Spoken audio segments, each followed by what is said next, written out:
بسم اللہ الرحمن الرحیم، السلام علیکم ورحمۃ اللہ۔ چیف جسٹس قاضی فائز عیسیٰ جس طریقے سے آئینی ترمیم لا کر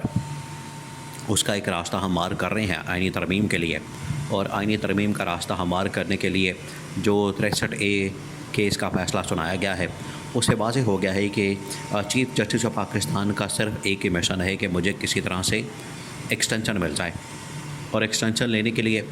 تمام غیر آئینی غیر قانونی حربے ہتھ کنڈے استعمال کیے جا رہے ہیں۔ اور 63A کیس کا جو فیصلہ دیا گیا ہے وہ اس بات کا واضح ثبوت ہے کہ قاضی فائز عیسیٰ نے ہر حال میں ایکسٹینشن لینی ہے، اور یہ اسی ہفتے ایکسٹینشن لینی ہے۔ 25 اکتوبر سے پہلے ایکسٹینشن لینی ہے، ورنہ 25 اکتوبر گزرنے کے بعد چیف جسٹس قاضی فائز عیسیٰ کا راستہ ہمیشہ کے لیے بند ہو جائے گا۔ اب یہ جو قاضی فائز عیسیٰ کی جانب سے کوشش کی جا رہی ہے، یہ آج سے نہیں کی جا رہی، یہ کی جا رہی ہے 8 فروری کے انتخابات سے پہلے، جب عمران خان کو پہلی مرتبہ PTI کو بلے کے نشان سے محروم کیا گیا تھا، انتخابی نشان سے محروم کیا گیا تھا۔ وہ اس سلسلے کی پہلی کڑی تھی، وہ اس سلسلے کی جانب پہلی وہ مثال تھی جس سے یہ ظاہر ہو گیا تھا، جس سے یہ ثابت ہو گیا تھا کہ عمران خان کا راستہ روکنا ہے، نون لیگ اور پیپلز پارٹی کو لانا ہے، ان کی ایک اتحادی حکومت بنوانی ہے، اور ان کے ذریعے سے پھر جو آئینی ترمیم ہے وہ کروانی ہے، اور قاضی فائز عیسیٰ نے ایکسٹینشن لینی ہے۔ یہ واضح ہو گیا تھا، وہ پہلا تھا ایونٹ ایسا، یا پہلا فیصلہ تھا PTI کو انتخابی نشان بلے کے نشان سے محروم کرنا۔ اس کے بعد جو دوسرا فیصلہ دیا گیا تھا وہ تھا مخصوص نشستوں کا، کہ مخصوص نشستیں بھی PTI سے لے لی گئیں، PTI سے مخصوص نشستیں چھین لی گئیں، PTI کو مخصوص نشستیں نہیں دی گئیں۔ اس کے بعد یہ فیصلہ کر کے، اس کے بعد یہ معاملہ کر کے واضح طور پر اس بات کا ثبوت دیا گیا کہ قاضی فائز عیسیٰ کس طریقے سے، کہ جو قاضی فائز عیسیٰ کا اس وقت PTI یا عمران خان کے ساتھ ایک بغض اور اناد اور دشمنی والا رویہ ہے۔ قاضی فائز عیسیٰ کو اصولاً چاہیے یہ تھا کہ جہاں بھی PTI اور عمران خان کا مقدمہ آتا ہے، جہاں بھی PTI اور عمران خان کا کیس آتا ہے، وہاں پر بیٹھنے سے صاف انکار کر دینا چاہیے تھا، صاف انکار کرنا چاہیے تھا، اپنے آپ کو الگ کر لیتے۔ ایون کہ جب لاسٹ کیس لگا 63A کا، 63A کے کیس میں بیرسٹر علی ظفر جو کہ عمران خان کے وکیل تھے، انہوں نے صاف طور پر کہا تھا کہ عمران خان نے مجھے پیغام بھیجا ہے کہ آپ حکومت کی نمائندگی کرتے ہیں، حکومت کے حق کی بات کرتے ہیں، آئینی ترمیم کا راستہ بنا رہے ہیں، جس کی وجہ سے آپ بینچ سے الگ ہو جائیں۔ لیکن اس کے باوجود قاضی فائز عیسیٰ نے ٹھیک 2 گھنٹے بعد فیصلہ سنا دیا، اور فیصلہ حکومت کے حق میں دے دیا۔ جیسے حکومت کے حق میں دیا گیا یہ فیصلہ، تو اس رات کو 8 سے 10 ججز نے ہنگامی طور پر ایک ملاقات کی، ہنگامی طور پر، اور ملاقات کرنے کا مقصد یہ تھا کہ یہ جو آئینی ترمیم کے ذریعے سے قاضی فائز عیسیٰ اور ساتھ اپنے کچھ دوستوں کو، قاضی فائز عیسیٰ اس میں اکیلے تو نہیں ہیں، قاضی فائز عیسیٰ اپنے ساتھ کچھ دوستوں کو ملا کے ایک راستہ ہموار کر رہے ہیں، اور وہاں سے یہ کیا کر رہے ہیں، آئینی پیکج کے ذریعے سے اپنے دوستوں کو نوازنا چاہتے ہیں، خود بھی ایکسٹینشن لینا چاہتے ہیں، اور کسی طرح سے ایکسٹینشن لے کر سپریم کورٹ آف پاکستان کے اوپر قبضہ کرنا چاہتے ہیں۔ اب اس میں یا تو ایکسٹینشن لے کر اسی عدالت کے اندر بیٹھے رہیں،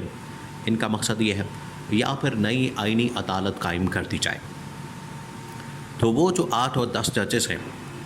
جو آئین اور قانون کے مطابق کھڑے ہیں، آئین اور قانون کے مطابق فیصلے کر رہے ہیں، وہ 8 اور 10 ججز جنہوں نے آئین اور قانون کے مطابق عمران خان کے حق میں فیصلہ دیا تھا، اور مخصوص نشستوں کا کہا تھا کہ عمران خان کو واپس کی جائے، ورنہ نون لیگ اور پیپلز پارٹی والے تو اس کے اوپر قبضہ جما کر بیٹھ گئے تھے۔ اور اس میں جو الیکشن کمیشن آف پاکستان ہے وہ اس میں براہ راست شامل تھا، براہ راست اس سازش کے اندر، اس گٹھ جوڑ کے اندر شامل تھا کہ عمران خان کو کسی طرح سے مخصوص نشستوں سے محروم کیا جائے، اور عمران خان کو مخصوص نشستوں سے محروم کرنے کا مقصد یہ تھا کہ آئینی ترمیم کا راستہ کھل جائے گا۔ لیکن عین موقع پر، ابھی یہ 14 ستمبر کو پچھلے مہینے آئینی ترمیم تو آئی کھڑی تھی، لیکن عین موقع پر جب 8 ججز کی جانب سے وضاحتی بیان سامنے آیا، الیکشن کمیشن کو یہ ڈائریکشن دی گئی کہ آپ نے مخصوص نشستوں کے اوپر عمل درآمد کرنا ہے، تب آئینی ترمیم کا راستہ روکا گیا. تب ان کو خیال آیا کہ اب ہم نے اور آپشنس کی طرف جانا ہے. تو اب انہوں نے یہ راستہ کھولا ہے لوٹا کریشی کا، ہارس ٹریڈنگ کا. تو chief justice of Pakistan justice قاضی فائز عیسیٰ نے جو لوٹا کریشی ہے اس کو لیگل کر دیا ہے، ہارس ٹریڈنگ کو لیگل کر دیا ہے. لیکن ابھی بھی 10 ججز سپریم کورٹ کے اندر موجود ہیں جو کہ اس نظام کو، اس ترمیم کو ماننے سے انکار کر رہے ہیں. وہ کہہ رہے ہیں کہ ہم نے نہیں ماننا، ہم نے اس ترمیم کو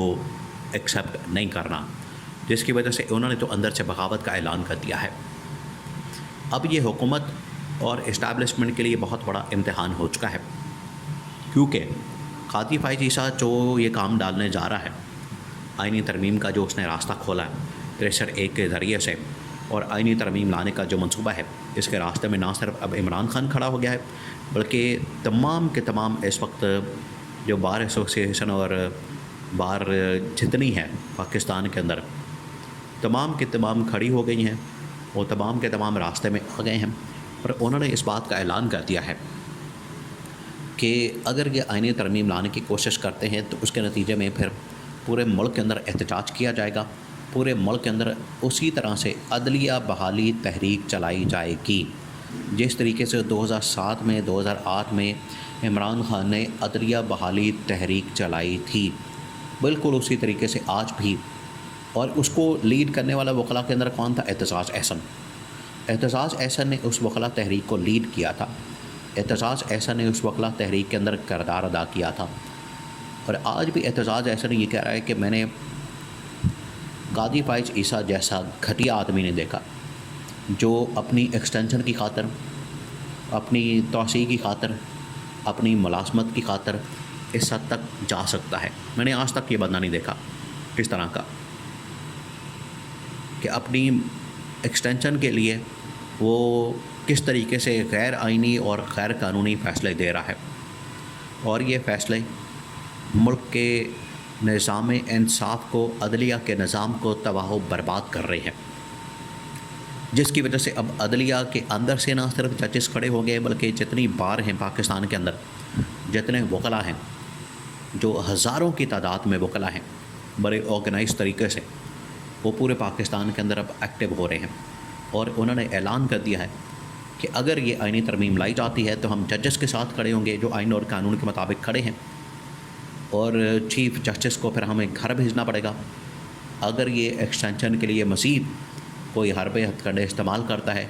تو کسی صورت بھی ان حربوں اور ہتھ کنڈوں کو نہیں مانا جائے گا.